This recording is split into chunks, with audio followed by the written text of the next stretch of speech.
issues or difficulties that you might unfortunately experience. But let's get right into it. This is a live stream where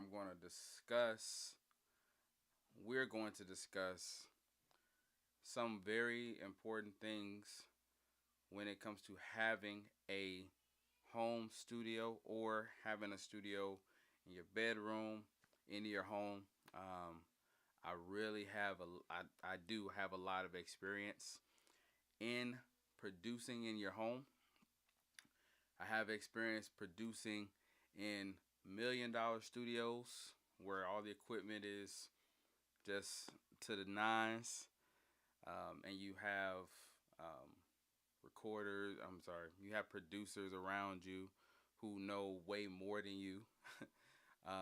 The point is, um, you know, I have a lot of experience. I've worked in the industry. I've actually, in my earlier days in the industry, worked at Guitar Center and learned just even the retail side of the music industry. But we're not gonna really get into all of that today unless y'all ask about it in the chat. I do want y'all to know the chat is open. If you have questions throughout the stream, please ask questions, interact with me, share the knowledge with me, and we can build something special here on this live. A community of artists who are all trying to do it out of the home, DIY, a home studio. And so I'm definitely excited to be on here. There are some new things that I recently purchased that I want to discuss regarding the studio setup that I have today. I'll go over some of the things that I think are overlooked when it comes to understanding your gear and what you should do to maintain your gear, also to have the best sound and produce the best quality music in your home studio or in your bedroom studio. So, if you're a music lover, you're on the right stream. If you are new to music production and you want to dabble in it, you want to get familiar with it, this is the right stream for you. If you are an entrepreneur in the music industry and you have been producing for a while now and you haven't seen the you haven't seen the commercial success that you want to see, this stream is also for you. If you feel like you are a little shaky in your production skills and you want your production to go to the next level, this stream is also for you. Um, what's really important about this stream in particular is that it's about the nature of production, from equipment to mindset and also to content, right? All these things are very important, okay, in the production process. Your equipment, your mindset, and also to your content. And so I'm looking forward to jumping right into that with y'all right now. And so I do have notes. I'm a note type of guy. So I'm going to refer to that and make sure that I give you guys a high level of insight regarding music production when it comes to being in your home studio. Let's get to it. I noticed that the stream is delayed. I don't know if I can fix that just yet. Um, what I'm going to do is another edit to make sure audio and video uh, are synced a lot better. So forgive me for the delay. If you are experiencing that as well, forgive me for that. It will be rectified in future streams. Uh, let's see here.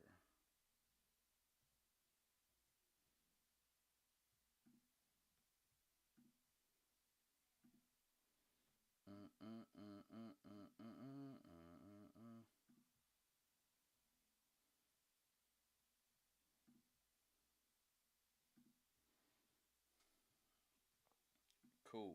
So I have it pulled up here. Thanks for your patience. I have it pulled up here. And so let's get right into it. Number one, things I wish I knew about having a home studio. Um, your power to your speakers, your power to your equipment is very important. And so it's one way too easy to damage everything that you put so much money into, from damaging your speakers, your microphones, your wiring, as well as your computer itself, interfaces and everything. What you have to remember to do is to turn off your speakers first, then turn off your computer or your mixer or your monitor or your mixer or your soundboard. So that way you don't have that feedback loop and that big pop that can happen. And so make sure that you always turn off your speakers first. And when you're cutting on your system, you do it in reverse. You turn on the computer first, then you turn on your mixers and your speakers and all of that. That way the power cycle can function the right way. So um, it goes computer, mixer, you know, mixing console, that kind of thing, right? Then your speakers, and then when you're shutting down, just the opposite: speakers first, then your mixing console or your computer. Number one thing to keep in mind, because you want to make sure that you are protecting your investment. Make sure that you're protecting your equipment, everything that you have purchased and everything that you have, put a lot of time and money into it. Speakers are not cheap. Speakers, and they're very important. Let me just go ahead and get right into it. Your speakers. When you are producing, 9 times out of 10, you are wanting to have some good speakers, making sure that your sound is highest quality, right? And you want to make sure that when you're going to select a new set of speakers, that you do so with the mindset of low frequent, like a flat frequency response. Having a flat frequency response is exactly what you need in order to reference what's coming from the computer out into the world, right? Because the computer is a digital space. It's not physical. So even though your sounds may sound very rich and be very, again, organic and natural instruments, it may not be translated that way from your speakers. Your speakers add another EQ on top of whatever you'd EQ in your DAW when you're recording. And so having some speakers that would translate the exact frequencies that you are producing would then give you the true representation of what you're hearing, right? And so when you go and buy $600 speaker for just the right side speaker, your left side speaker, or even your sub, you're paying that much money because you're getting the true representation of what's being produced from your DAW. Um, just a quick recommendation. I I feel like tried and true are the Yamahas, man. Yamahas HS. I like the for a room size. Like if it's your bedroom, go with the fives. If you want, you can boost it to the sevens. I think they just came out with a 6.5 inch cone. Check those out.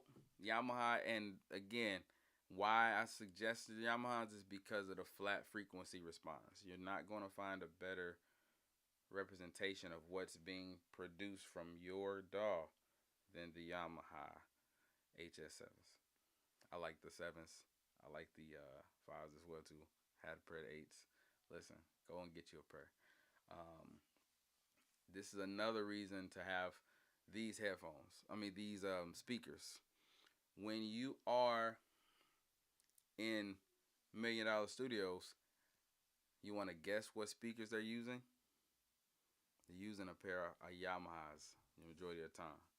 Now, your studio speakers, the studio speakers you have today, they may be really excellent and they may sound great. They may even have a, you know, flat for the most part a flat frequency response.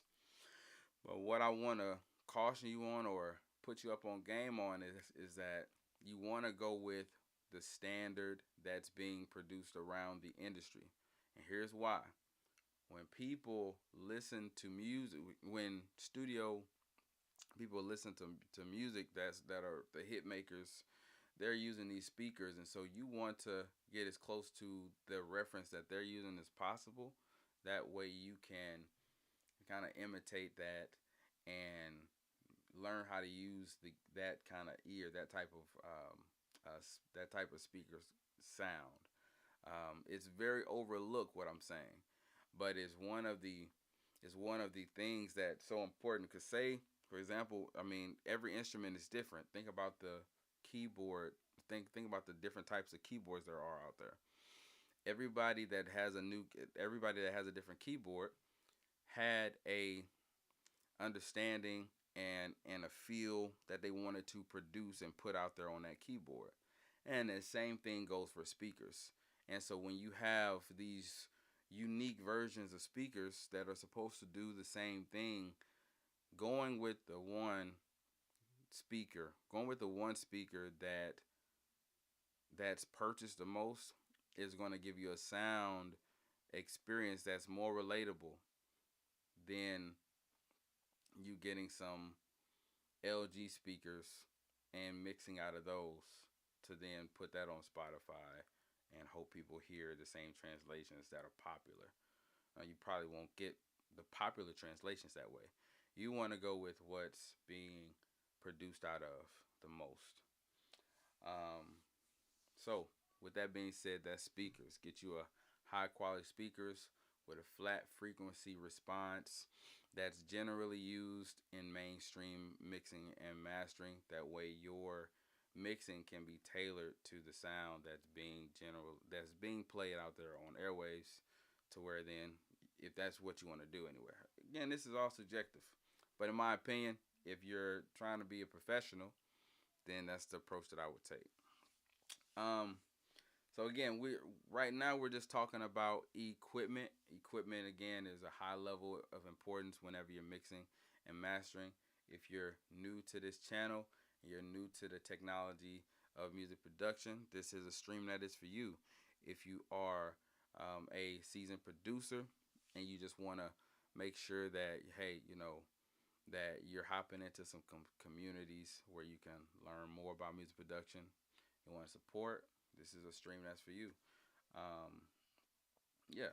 With that being said, if you're looking to buy some new gear and you got some questions about gear and making sure that you're, you know, not overspending, but you're getting the highest quality, this is also for you as well too. Again, I hope that's not a crazy delay. But if there is, I will definitely be fixing that delay and making sure that we have a video without delay here soon. Okay. All right. So some things that I want to get into next. I'm gonna skip around here on my notes a little bit because I'm feeling like this is pretty important. Let's go on a mindset. Like having the right mindset is so important because like having a home studio really isn't hard. I don't believe it. It's not hard. Um, so, but having the right mindset though is the difference between fast tracking your career and your career never getting off of the ground, right? And here's why. Because a home studio, is only a keyboard, a microphone, a interface, a computer. That's really it. That's really it. But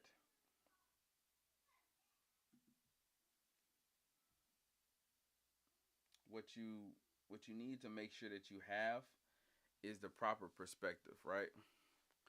Having a proper perspective is making sure that you have a lot of insight from the right books, right? For example, this one right here, Plain and Simple Guide to Music Publishing. Now, if you're new to the music industry, you're going to learn that publishing is a very powerful part of the industry. Publishing is rarely discussed as well, but it's the difference between being profitable with your music and your music never getting off of the ground. Having books like this to learn about the industry, having books about character, having books about leadership, having books about mindfulness, and you applying these things are essential to building a business that can last. So yeah, not only do I produce and make music for fun in my house, but I also do it for commercial success and commercial uses as well. And so being able to do that um, is heavily dependent on what I, put into my knowledge base to know what I can do with my music, right?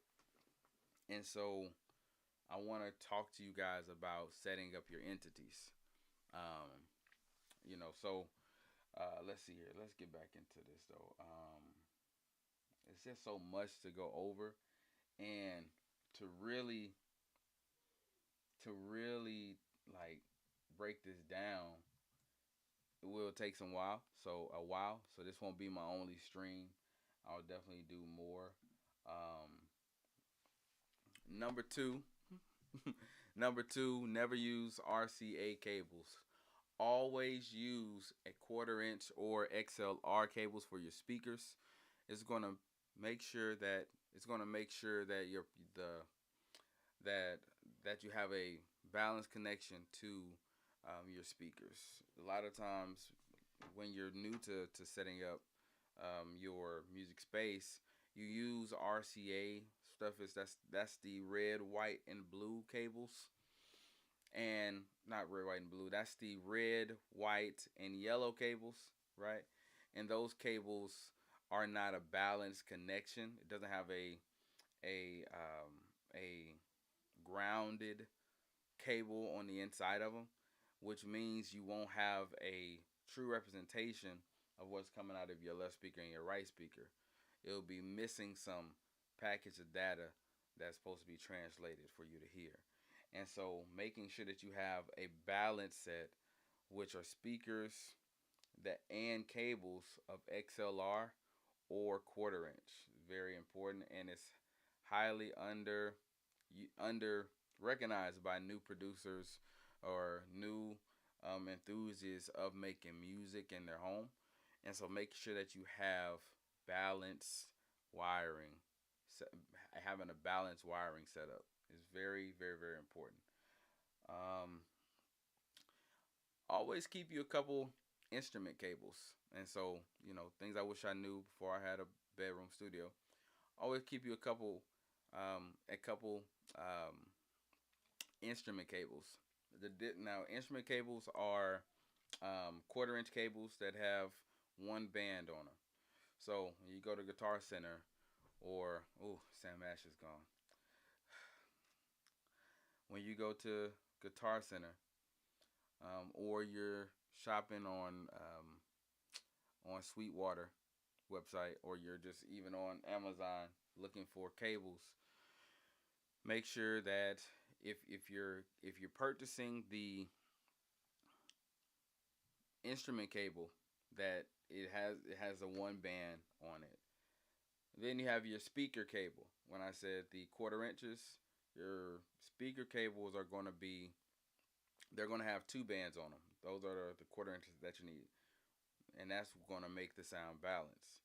Um, Instrument cables are usually one directional for mono, and so that's why you only got one port on there for you. Um, but it does what it do to make them balance. If you go to Guitar Center and you're looking for speakers for your speakers, never get speaker cables. Never. Never. If you're new to making music, you can find yourself some great PA systems. And, um, PA systems are what you see in schools or what you see at, yeah, like auditoriums. You'll see a PA system. Usually the PA like if it's like relatively cheap, like $80, but it's a big speaker, or 200. And I mean, I'm talking about like the speakers like the size of your dresser. That speaker is probably not powered. That speaker is probably one of your speakers that would take a speaker cable. Non-powered speakers require speaker cable. Um, so today in 2020, 2024, speaker cable is not utilized. We utilize XLR cables, which are microphone cables, and we use quarter-inch cables. These are powered speakers. The reason you can use those cables is because they're powered already. I won't get into the details of what that really means today on this stream, but just trust me on this. You want to make sure you're getting the right speakers for the job. XLR quarter-inch will be your standard in your home studio, in your bedroom studio, okay, and in most studios. Period. There are some cases where you just find some of those, you know, high quality, speakers, or you need some um, or you need some monitoring speakers, and those are probably like, unless you get some newer powered ones, you can use some older monitor speakers that'll be on the floor, and those can be non-powered. You'll just have to have an amp in order to power those speakers and make sure that the ohms have they're compatible. But because of all of that type of stuff, when we're talking about power and amp, and you need a separate amp and the ohms and all of this, is why just go buy yourself some power speakers. Just cut all of that out. Go get some speakers that are powered. Again, I talked about the Yamahas. Go and get you some of those for your studio. And then again, like I said, if you want to get more technical, or you want to just have some casual speakers just to listen to, cool. Be my guest. Go and get those. But make sure that you get you some high quality ones for the industry. All right, and for your commercial usage. Okay. Let's get back into it. Let's see here. Get you a comfortable chair. Things I wish I knew about having a home studio. I didn't know how. Um, I didn't know the the necessity of having a good chair until recently. I've had some good chairs, but never really considered it. But if you if you're not spoiled like I was, being in some of the studios I was in, then you might not care about this as much. But when you are setting up for space in your home, comfort is everything. Comfort is everything, but also too, utility is everything. Utility is actually more important than comfort. Um, I've gotten chairs just because you need a chair and it wasn't comfortable, like the kind that you just unfold and that you can lean on, sit on. You can you can break backs with, like a wrestling, like those type of chairs, right? But I also have used one that I'm using now, where it's rolly and everything like that. And again, it's got the utility. If I need to get back here to the library, I can. If I want to roll back up here and record, I can. If I want to play keyboard right here, I can. If I want to get on a desk, it's all user friendly, and I can push this up under the desk. It's not too big for that. So yeah, the flexibility of having um, a good chair is very important, and it's very overlooked as well too. Because again, you're spending hours sitting here making music, recording, whatnot, and having that comfort is second to none. So I've noticed recently that gaming chairs are all the rage for all around production, all around. I've seen work from home people using gaming chairs, and it's like okay, but it's ergonomic, and it has the pieces to take your comfort to the next level. But I would just encourage you to get a chair that you can roll around in, and that again is your height, and that's functional, more utility, but also too if you can spend the money and invest in comfort, do that as well. Let's see here.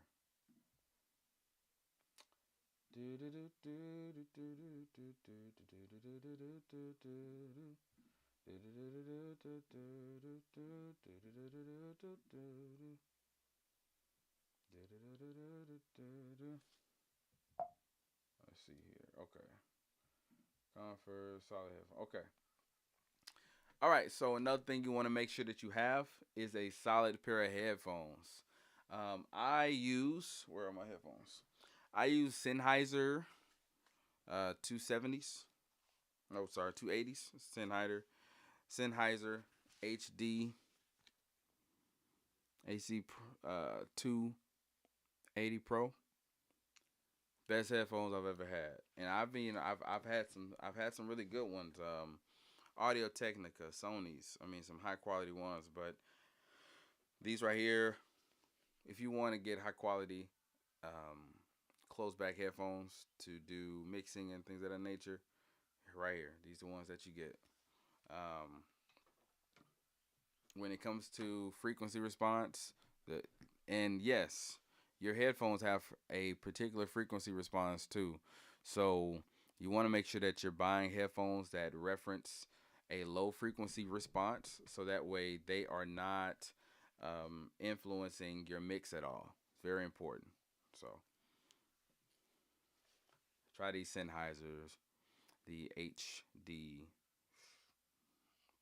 280 Pros. Try those out.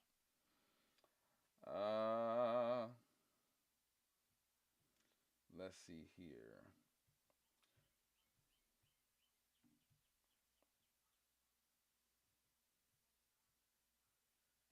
Let's get into microphones. Having a solid microphone is super important. Um, I'm just actually going to go ahead and talk about this.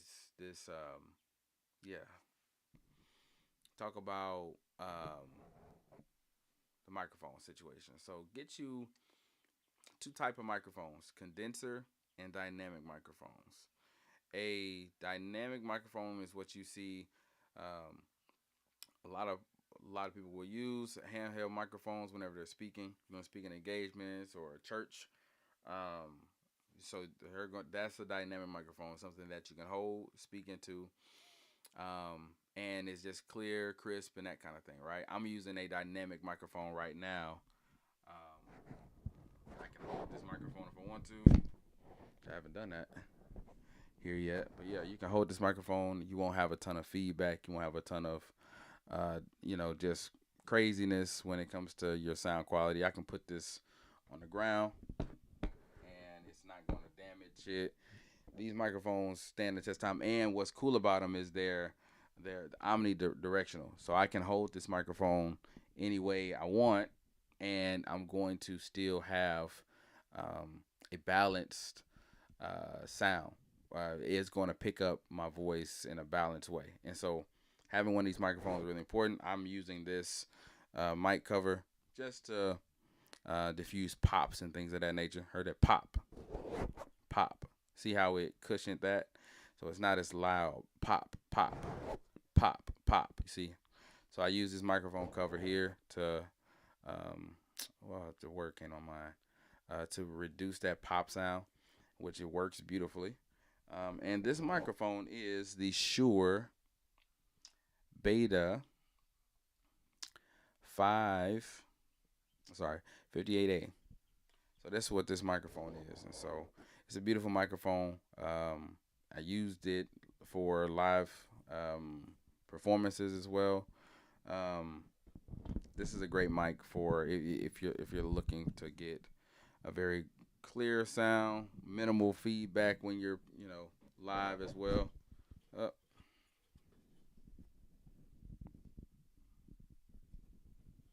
oh, oh, oh, oh. Yeah. All right. Cool. So yeah, like I said, I'm using that microphone now, for this recording. But what I say, the other one is a condenser microphone, and your condenser microphone is what you would primarily be using to record vocals with. Now, here in recent years, people have moved to using dynamic microphones. The SM7B is a very um, multi-utilized microphone. You'll see it in music studios. You'll also see it on podcasts, and it's a microphone that is a dynamic microphone.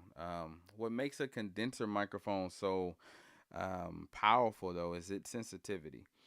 It picks up everything from here to the living room downstairs. It picks up everything outside as well to from your room. It's a very, very sensitive when it comes to what it picks up. Now, you reduce that by going into a booth.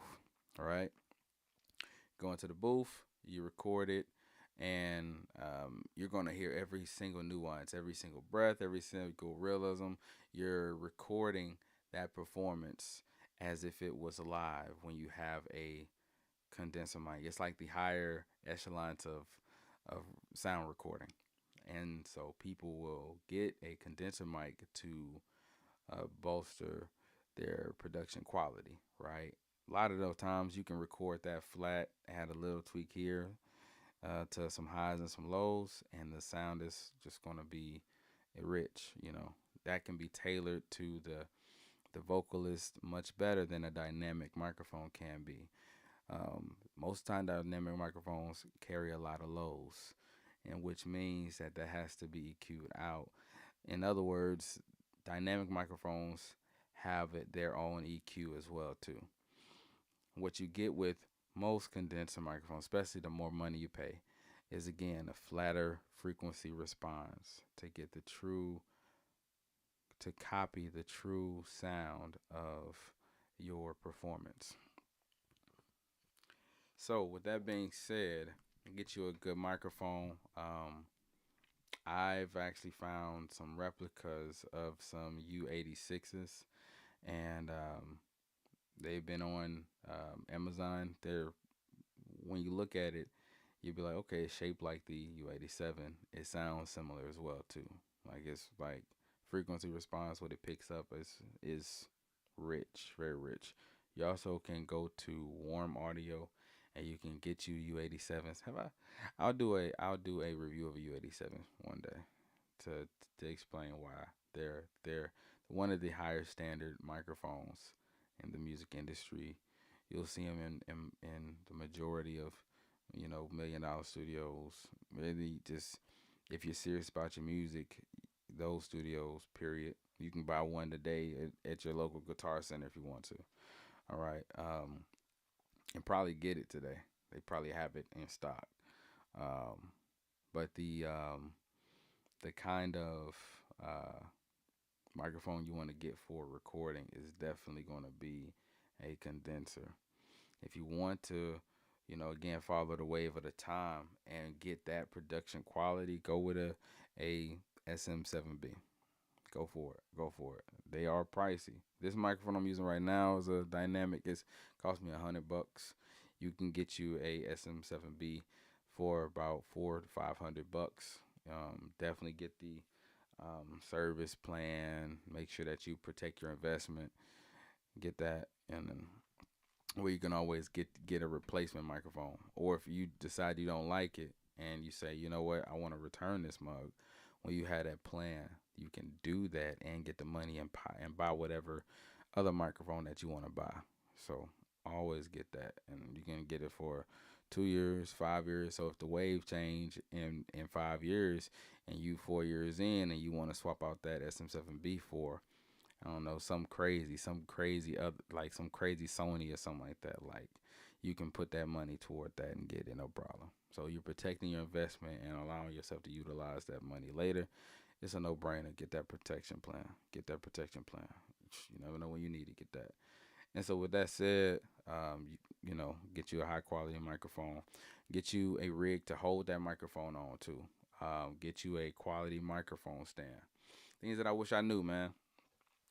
I wish I knew about quality microphone stands. I did not know how important it was to hold your microphone just, in the position that you want to record in. Look at this one. I can go from here to here to right here. This is a Rode desk microphone stand right here. But I have several under the mattress here that are like your Pro line, just your basic stuff. You can also, go aftermarket and get you some what is it called? Some Gator. They might have some microphones as well too, but you can get the Shure arm microphone stand for your desk. It's really good. So I like this Rhodes as well. I don't know. I might swap this out. Try the Sony one out. But the Rhodes one has been really good. Though I haven't seen nothing not good about it. It's got 365-degree spin on it. It's nice. It's easy, super easy to set up. I can take this part out of it. This is the part that goes into the stand for it. See how that does. And so then I put this right back in here, and I'm right back active again. So this is really awesome to have a and I chose this one. I chose a desk stand, a desk microphone stand on purpose because I tried to use my floor and I just have too many stands. It's about having it's about utilizing the space that you have effectively. You know, when it comes to having a home studio, right? And so, oh look, I think my stream's gotten a lot better.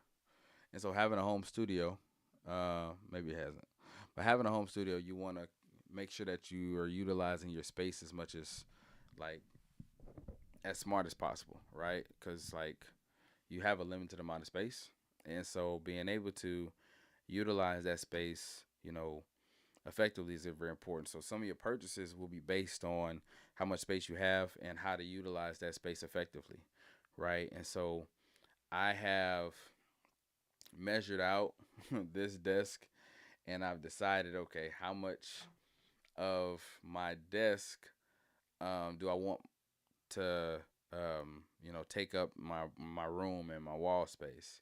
And so I had enough room to put, what is this, like a 60 inch in here. Yeah, so it's like a 60 inch. And so but then I also wanted to go high.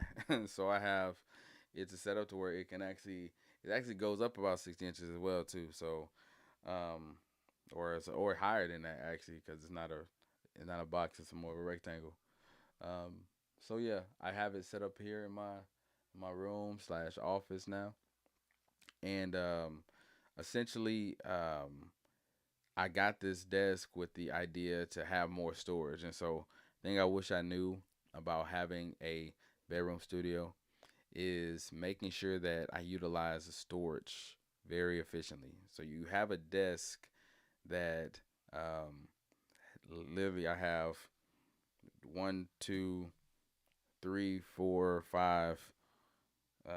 six doors slash drawers on this desk. And I did not go in and spend a lot of money on this desk. This desk only cost me $10. $9.99.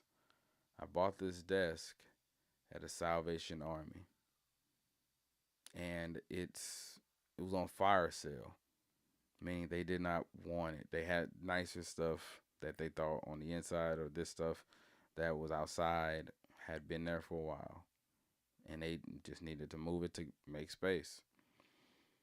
And I had been asking the Lord for a new space to produce music. We have been in this house now for 2 years, going on 2 years, and I have been making music. I recorded some great music. I feel great about, um, and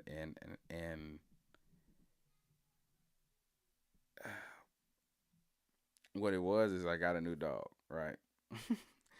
And I was like, okay, like my dog is, tiny now. Okay, 2 months later, this dog got big. It's a pit Rottweiler, and she she's getting so much bigger now. And so it dawned on me that I needed something to stabilize all of my expensive equipment. You buy a new interface, brand new speakers, high end computer, and adapters and cords and power units and everything. And it's knocked over by your dog's tail. And you're like, oh my gosh, is it broken? Do I need to holler at Guitar Center? Do I need to return this? All those things become a factor now. And so having a good sized desk in a bedroom studio that can support your speakers, your interface, your computer comfortably is highly important. So this is what I got going on over here. You can see that I have my interface. I got my speakers here. I even got, for utility purposes, I got my planner here. Got some decor. Okay, all of these things are sitting on top of this desk area. But I also have space for my power routing system, as well as some things up here for my family, to just be grateful about them and be thinking about them while I'm doing my work here, doing my music here, having my fun here as well. Be thinking about my family. Um, Quick access to books up on the top shelf here. If I don't feel like rolling over, or there's a book I've been reading, more frequently, then I have it right here. Um, Paperwork, things right here on this drawer. So I can easily pull out my paperwork if I need to sign something, pull it out here, easy, no problem. I can also do that here too, if I want to do that here. Um, there's a area here for filing. Area here for filing paperwork. You're filing your copyrights and things of that nature. I'll go here. Um, there's a lot of vision that it takes to be a bedroom studio maker. It takes a lot of um, gusto to be in your home making music, home studio in it. It takes a lot of that. And so, and I say that because you have to be willing to take chances. You have to be willing to be uncomfortable at times, and understand what you're doing, understand why you're doing what you're doing, right? And so, that's I feel like this is rolling into the things that I wish I knew before I had a bedroom studio.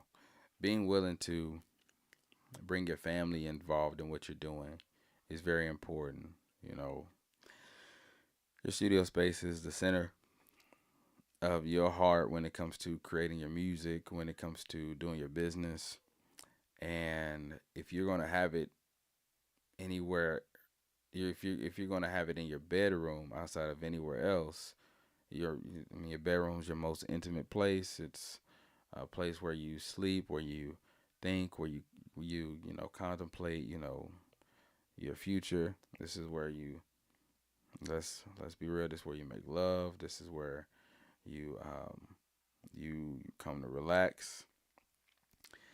And so you put your equipment here, and then your kids come in the room, and they just see daddy. You know, they don't see the producer. They don't see the mentor, the businessman, the entrepreneur. They don't see all that. They want daddy. And so being grounded, even in your studio, is really is something that I'm really thankful that I thought about, that God gave me that to think about, because now I bring my kids into this. Like my kids can feel like this is theirs too. And and I'm literally training up my kids to have appreciation for this studio, and have appreciation for music, and have an appreciation for God, and just how God gives, because He's given me all of this, and I'm giving it to them when they become age to use it. But they have a seat here. They have a seat right here in this studio, right here. They can see everything. They can be a part of everything. And for me, and for I believe you too should adopt the mentality to bring your family into your music making process. Bring them into this and allow them to be a part of it, because they value they'll value what you value.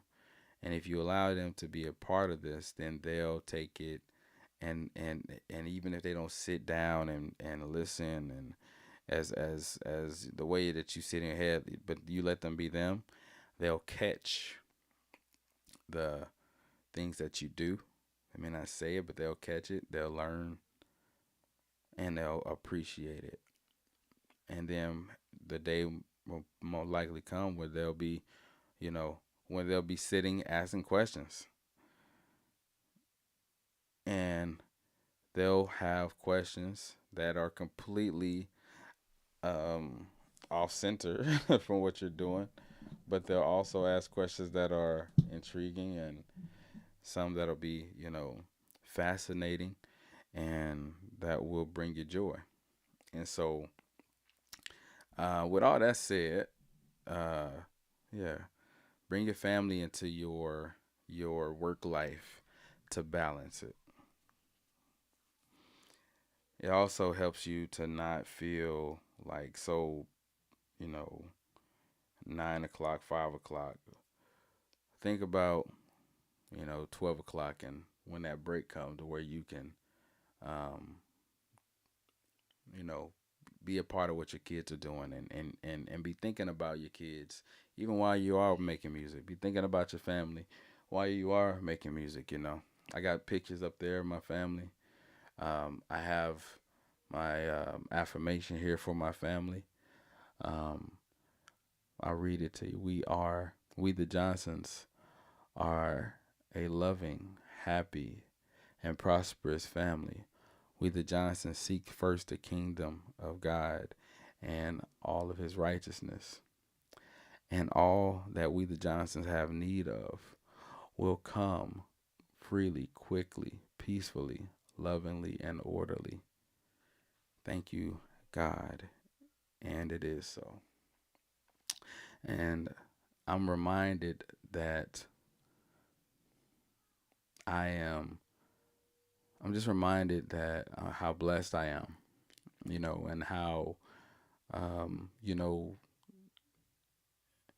is it like that because my foundation is my family, and because my foundation is believing in God and trusting in God, I'm already prospered. I'm already successful.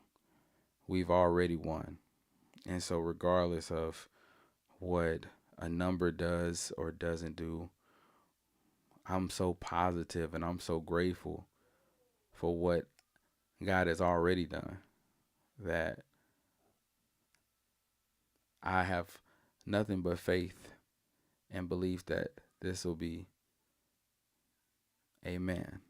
And it is so as well. So I'm just thankful.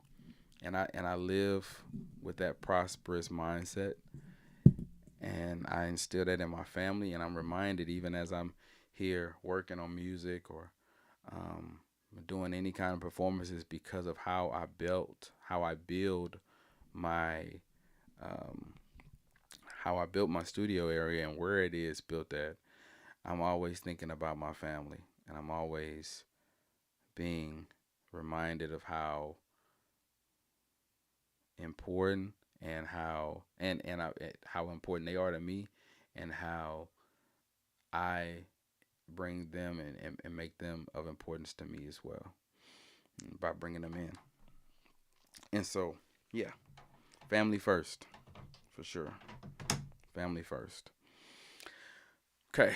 I brought up some things while I was talking um, that I want to go over as well. Let's see here. Decor in your studio. Have you some nice decor?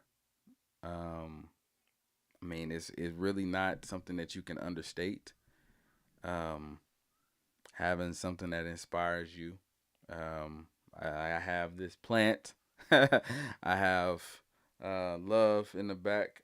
I also have a picture of a couple holding hands. I have some other unique art on the walls as well too.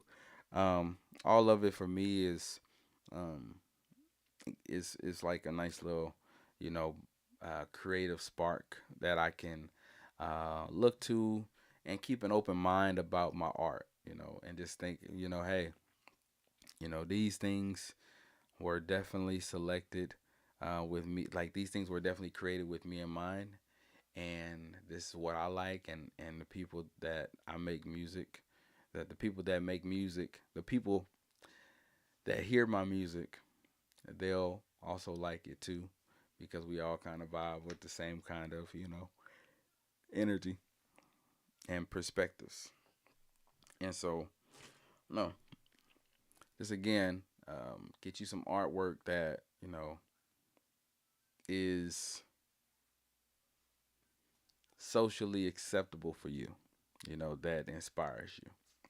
Get some artwork that make you inspired, man. Let's see.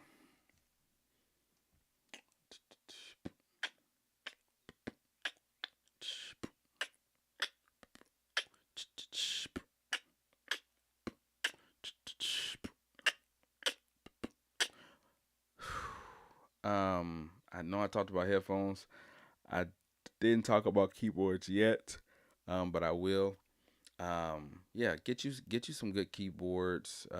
Get you a good MIDI keyboard. Let me say this: like, what I didn't know about having a home studio is that like I mentioned earlier, you want to have some artwork and make sure that it inspires you, because another thing is going to inspire the artist in you. Um, but then also too, like I said, get you a good MIDI keyboard. Get you some good. Now, with a MIDI keyboard though, is like this. This is a M Audio Key Station 49 ES. So, and one thing about keyboard is very unique to you. Like it's a very sensitive pick, right? Because you're feeling it, you're hitting the chords and the keys, and you're the one to bring about the action. Like when you tap the key, how does that feel to you? What's the response that the keyboard gives you? Is there enough space for you to put your hands on there? It's all of those different nuances, right, come into question, right? But what um, what you can also re what you can also too think about is this is that your your keyboard is an extension of you, and so when you're playing it, make sure that that is the most comfortable thing for you, and that it has the right feel for you. Um, what other things that the keyboard can do, whether it syncs with your DAW controls and whatnot. Like I'm not gonna tell you that you have to have stuff set up like that. Like no. What you have to do is be able to get your ideas from your head to the DAW that you're using, right? And so if a keyboard helps you do that, then go get you a MIDI keyboard. This one that I have, this M Audio Key Station 95, not 95, 49 is relatively cheap. You can find somebody that, will sell it to you for $40. You can go get it new for like 80. Um, Go to Guitar Center, check out online, whatever. Um, Eventually, I'll even put a link down to the description on the bottom of this video. Um, but the thing that I'm most trying to implore to you is that your gear doesn't really matter as much, right? Getting your ideas out of your head to the DAW is what's most important. Like as long as you can do that, then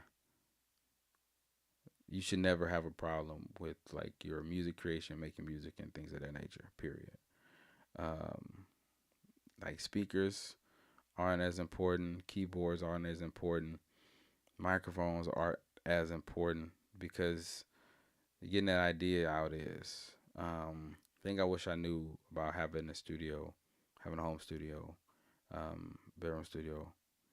Um, have have the Let me say you can outsource. All right. If you're not the best piano player, or drum player, but you want to, get that, you can outsource that. You can, you know, vocalize what you want played and or fiddle around with it the way that you can, as long as the basic idea is out, and then get with somebody with a similar musical tendencies as you. Listen to similar music that inspired you growing up.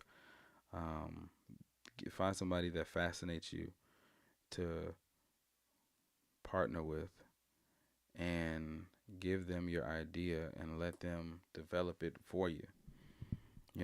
If their gift is keys, then get with that guy. If again, not just anybody that plays keys, but somebody that resonates well with your likeness of music. When I said earlier tendencies, right? Your tendencies for music come from a very rich place, a very deep place, and you have to understand that whoever you decide to work with will need to come from a similar stock as you, as far as musicality, um, as far as ear, because um, for example, you're wanting to reduce frictions as much as possible when you're working with a new producer, or anyone in the music industry for that matter. Um, the way that they do it is different and is right, right? Um, the difference doesn't mean that they're wrong. It means that they have a different tendencies than you. That's a way that's different. I rap chords different than you probably rap chords. I speak on my mic different. Like if I'm using a condenser mic, I'm gonna hang it upside down, and I'm gonna have it hanging low like this basically. If I'm using a condenser mic, and I'm gonna do that so that way, with higher end microphones, it actually cools them down. Also too, it just makes the artist like if I have to kind of have a better stance about themselves in order to record properly into the microphone. Um, so that's important. But you may not record like that. You may not have experience recording like that. You may look at me and say like, "Why are you recording like that?" And then we can have a conversation. Like that's what it's always going to be about. Getting learning, and getting more knowledge, more experience, and be able to share that. Very important. Very important. You know. I just had this thing. There we go.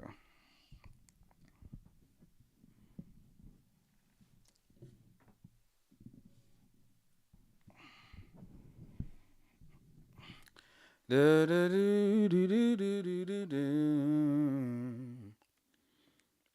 All right. So, with that said, yeah, it's it's not as much about the gear as it is about getting your ideas out there and making and getting them developed, produced. You know, Also too things I wish I knew by having a home studio, bedroom studio, is that a song is only melody and what is it? Melody and lyrics. That's it. If you have melody and lyrics, then you have a song. When you have melody, lyrics, drums, guitars, keyboard players, um, chord structures, chord progression, and all of that stuff like that in the record, like on a in a tangible form, then you have a song that's been produced. That's what I'm saying. You can outsource everything else. If you can make songs, you're golden. If you can play keys, and you can play keys better than 50% of the people that you know that play keys, then you're going to be you should seek to be outsourced, right? Like you should sell like your pitch should be, I can create your I can help produce your music. I can help produce your sound. Like that should be your pitch. Just saying. Like um so it doesn't take a lot. It doesn't. It doesn't take a lot. So get yourself produced. It doesn't take a lot, right? So yeah. Oh, I just noticed that. I could down on top of there have another camera. Um, let's see here. Earlier I was discussing setting up yourself as a business, um, being organized. Money follows organization. And so, things I wish I knew having a bedroom studio is that money follows organization. When you're organized, people will give you money. You have your organization established, and then you have your organization established with a BMI or an ASCAP. Then you have your artist yourself as an artist established with BMI and ASCAP. Then, when you want to have something published, you're able to publish it and you're able to um, present it in a tangible present your music in a tangible form and be able to exploit that music. And what that's a business term for your for allocating the song in a place that can make you revenue, make you money, right? A film production, a um, TV production, a um, album, and put on Spotify, put on, um, all of the DSPs, right? Um, be able to legally enforce the usage of your song. That's all going to rely on your ability to organize and be able to, um, yeah, just organize yourself, your business, um, because you want to be able to enforce that copyright. Is at the end of the day, and you do that by making sure that your entities are established properly. So that's I wish I'd have known that. Let's see here. Do do do do do. Do do do do do do. Ba ba ba ba ba ba ba ba. Ba da ba da ba ba. Ba da ba da ba ba. In your bedroom studio, um, feel free to create music. Wish I'd have known this. I wish I'd have known that I could be free in my bedroom studio and translate the music that's in my heart. Um, because like you talk about artists like Billie Eilish that created this wave of music from her bedroom. You know, there's a magic that comes with producing in your bedroom that you only get by producing in your bedroom or a place of intimacy. And so I recommend that if you're in your bedroom, take advantage of the space, take advantage of the intimacy that comes with being in your bedroom. You have the quiet space, you have a place where if you want to be loud and you want to express yourself, you can do that in this place. You can take advantage of just take advantage of it. Like this is your home. So where else do you feel is most comfortable than at your home? Nowhere, nowhere. So um, and then what that also does is allows you to make it comfortable. But again, while you're making it so comfortable, your perspective of what you're doing um, has to be like get the right knowledge, learn because all the music in the world, you can be the best producer and no one knows how to get in touch with you. No one knows it because your your entities aren't set up. You're not organized. You're just making music and you just put it on there, and it doesn't have a name. It doesn't have a bucket, and no one knows how to find it. You don't even know how to find it.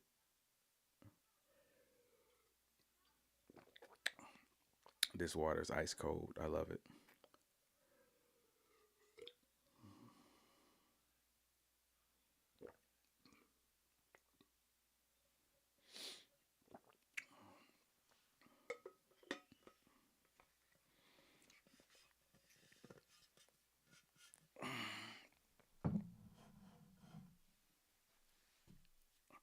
Proper lighting. Get you proper lighting. I wish I'd known about having a home studio. Proper lighting is so important for energy and for focus. Proper lighting takes your production to the next level, but it also takes your content to the next level as well. When you have proper lighting, you're able to do things like this, like what I'm doing right now, which is a live stream. Without proper lighting, your room looks like this, sad and lonely. When you have proper lighting, you can light your room and your subject with the proper lighting setup. I'm using a three light setup right now. I have my key light set up right here, and I have my room light or my it's like a overhead light right back here. I actually have it sitting on my bed actually. That way I could show you that maybe. on another stream. And then I have a smaller light here. That's more my desk light. This is truly just my desk light right here. And I can turn it that way or have you.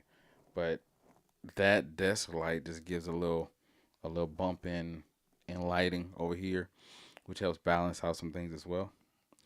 So again, lighting takes your production to the next level as far as just energy and focus. Um, Helps you to be able to see what you're looking at over here as well. Help you be able to see dust and you get all that stuff cleaned up. But also too, let me put this over. I like that over there sometimes. Yeah, I can see it. Be like, yeah, keep going. Good things gonna happen to you. But yeah, it helps you. Everything helps you to be able to see everything, and then it helps you to transfer or transition into content, right? So having good lighting lets you do that. Yeah, leave it right there. Um, I hope that I've been making sense to a lot of you. I hope that I have been.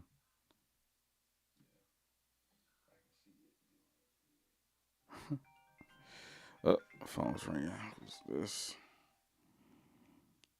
I don't know.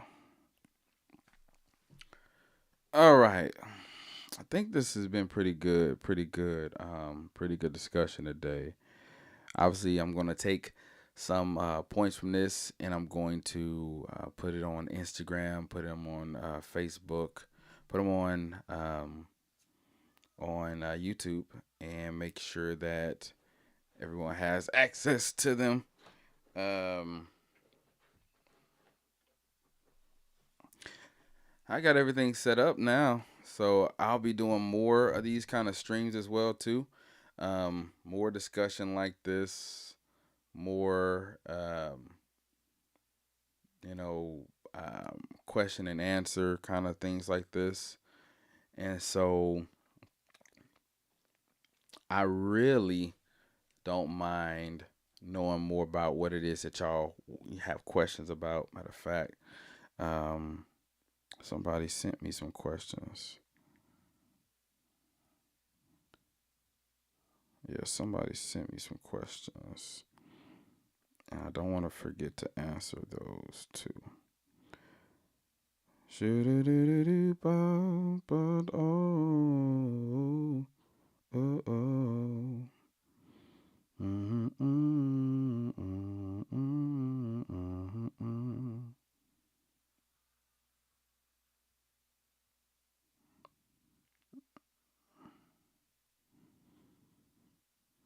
Where is it at?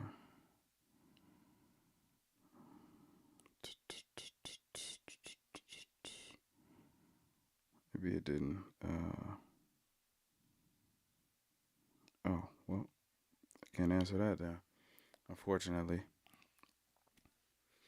But yeah, any questions about equipment, any questions about the industry or anything like that, feel free to ask. Feel free to reach out to me regarding it. Um, Listen, I am at your disposal. Hopefully, I'll be funny at times. Hopefully, I'll be knowledgeable for you at times, and then also to I'm here and willing to engage and be able to provide um, more insight. So, thank y'all again for joining the stream. Until next time, y'all be blessed.